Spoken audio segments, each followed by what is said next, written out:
আপনার হয়তো ইংরেজিতে দক্ষ হতে অন্যদের চেয়ে একটু বেশি সময় লাগছে। হতাশ হবেন না, ভেঙে পড়বেন না। সবার শেখার পদ্ধতি এবং সময়সীমা এক নয়। লেগে থাকলে আপনি পারবেনই, এটাই হচ্ছে নিয়ম। পোস্ট অফিসের বিপরীতে across from the post office.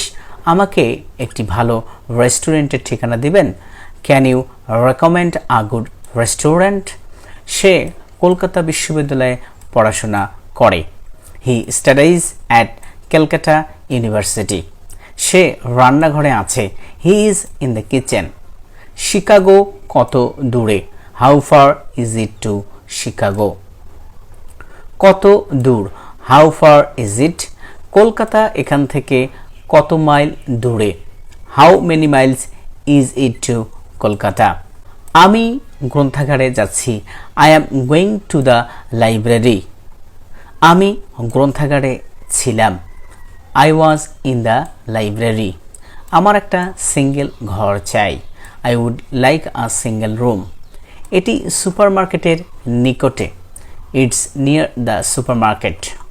আজ বৃষ্টি হবার কথা ছিল না। It's not suppose to rain today. জায়গাটি 7 নং স্ট্রিটে অবস্থিত। It's on 7th street. চলো যাওয়া যাক। Let's go. 200 মাইলেরও অধিক। More than 200 miles. ব্যাংকের কাছে আমার বাড়ি। My house is close to the bank. ব্যাংকের নিকটে, নিয়ার দ্য ব্যাংক। ডান দিকে, অন দ্য রাইট।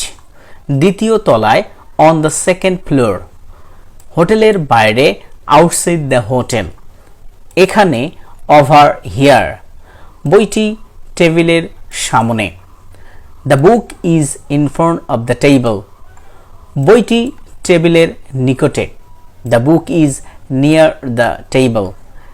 টেবিলের উপরে কিছু বই আছে। There are some books on the table. টেবিলের নিচে একটি বই আছে। There's a book under the table. আমাদের বাড়ি Mumbai. We are from Mumbai. ঠিকানাটি কি? What's the address? তুমি কোথায় যাচ্ছ? Where are you going? এটা কোথায়? Where is it? তুমি কোথায় যেতে চাও? Where would you like to go?